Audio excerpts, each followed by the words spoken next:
नमस्कार स्टूडेंट्स।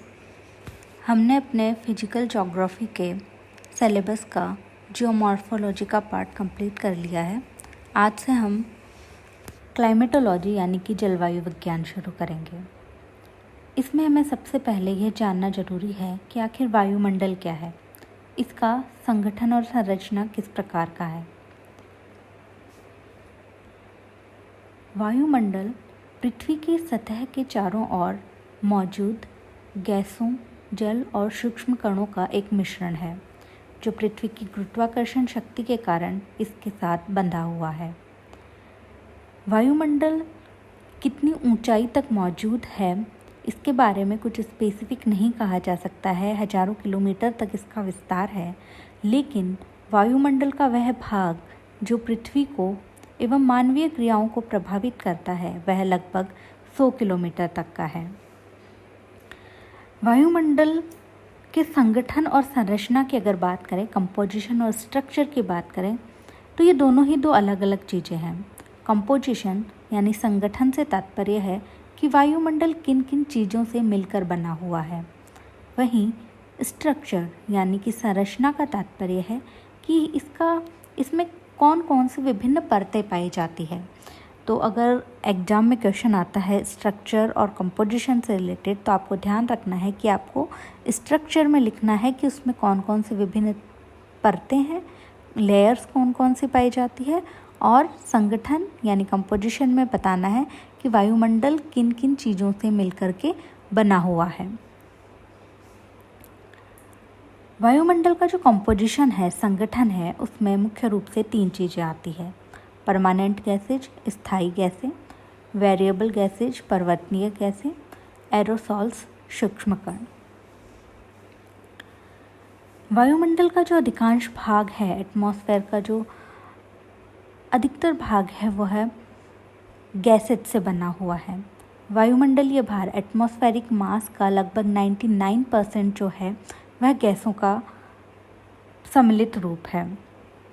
लगभग 80 किलोमीटर तक, अगर हम पृथ्वी के धरातल से वायुमंडल की ओर 80 किलोमीटर ऊंचाई तक जाएं, तो इन गैसेज का जो कॉन्सेंट्रेशन है, संकेंद्रण है, वह समान रहता है। ये जो विभिन्न गैसेज होती है ये समान मात्रा में पाई जाती है। तो 80 किलोमीटर तक का भाग जो है वायुमंडल का, वह सममंडल के रूप में जाना जाता है, होमोस्फीयर कहलाता है। और 80 किलोमीटर के ऊपर जो गैसेज है उनकी मात्रा और उनके संकेंद्रण में परिवर्तन पाया जाता है। अधिकांश गैसेज जो है वो ऊपरी वायुमंडल में पाई ही नहीं जाती है। तो इससे ऊपर वाला भाग यानी 80 किलोमीटर से ऊपरी जो भाग है वह हेटेरोस्फीयर, विषम मंडल के रूप में पाया जाता है। और अगर हम इन गैसेज में भी देखें तो जो सर्वाधिक भाग है वह है नाइट्रोजन और ऑक्सीजन का। नाइट्रोजन गैस वायुमंडल का लगभग 78.08% भाग है, वहीं ऑक्सीजन 20.95%।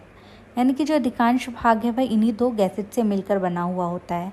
ये दोनों ही गैसेज जो है वो भारी गैसेज है, तो ये पृथ्वी के धरातल के समीप पाई जाती है। लगभग 100 किलोमीटर से नीचे ही ये दोनों गैसेज जो है वह पाई जाती है। उससे ऊपर ऑक्सीजन और नाइट्रोजन जो है वह नहीं मिलती है। उसके अलावा थोड़ी बहुत मात्रा में जो गैसेज मिलती है वायुमंडल में वह है आर्गॉन, नियॉन, हीलियम, हाइड्रोजन आदि।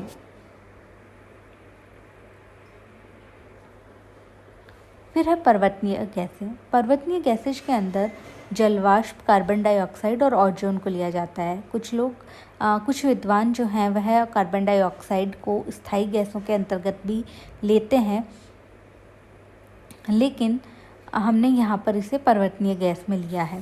सबसे पहले बात करते हैं जलवाष्प यानी कि वाटर वेपर के बारे में।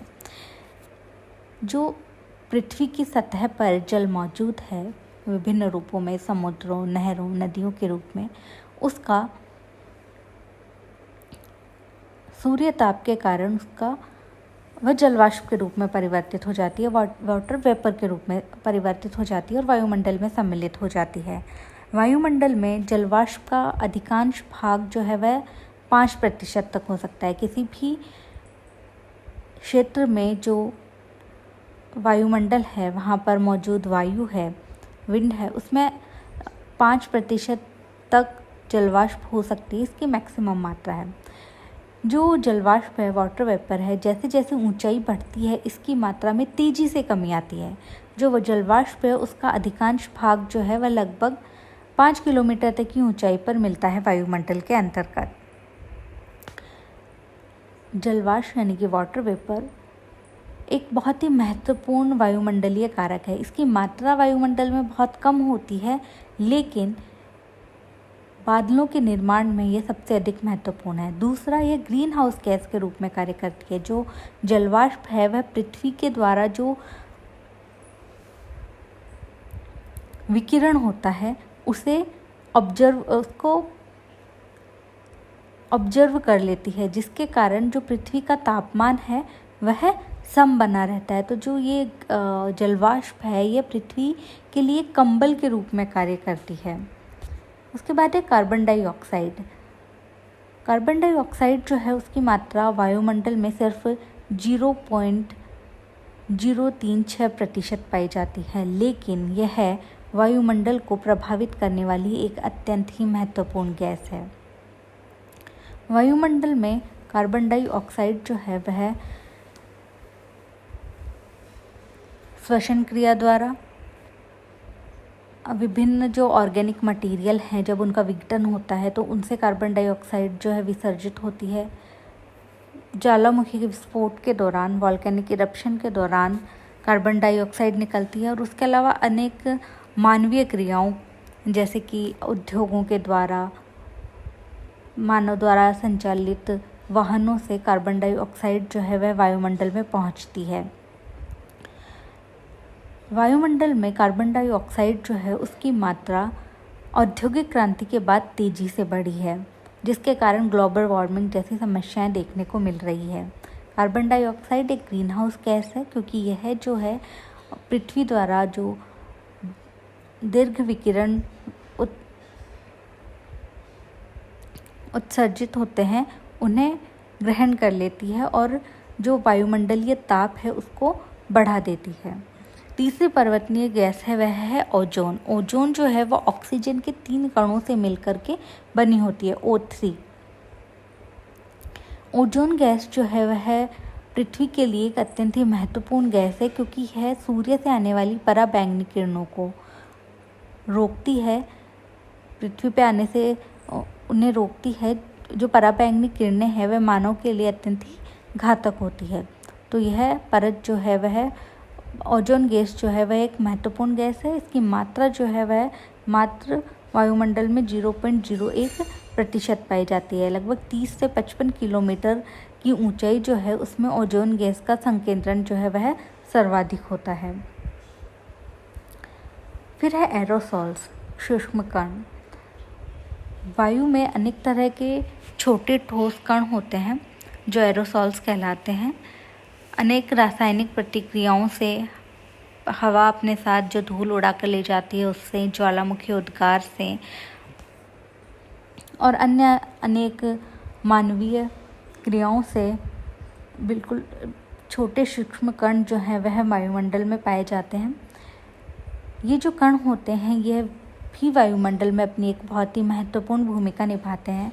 सबसे पहली इनकी जो भूमिका होती है वह है संघनन नाभिक के रूप में। वायुमंडल में अगर जलवाष्प मौजूद है, वाटर वेपर मौजूद है, लेकिन अगर वहाँ एरोसॉल्स नहीं है तो वहाँ बादलों के निर्माण की क्रिया नहीं होगी। बादलों के निर्माण की क्रिया नहीं होगी तो वर्षा नहीं होगी। तो बादलों के निर्माण के लिए जो एरोसॉल्स हैं वो बहुत ही महत्वपूर्ण होते हैं। ये जो एरोसॉल्स हैं संघनन नाभिक के रूप में कार्य करते हैं। इसके अलावा जो हमें आकाश के अलग अलग रंग दिखाई देते हैं, नीला और केसरिया, लाल, ये सभी जो है यह इन सूक्ष्म कणों के कारण ही होता है क्योंकि ये कण जो है वह प्रकाश को विभिन्न रूप से परिवर्तित करते हैं, जिसके कारण हमें जो आसमान है उसके अलग अलग रंग दिखाई देते हैं। तो यह है वायुमंडल का संगठन। वायुमंडल की संरचना के बारे में हम हमारे अगले वीडियो में बात करेंगे।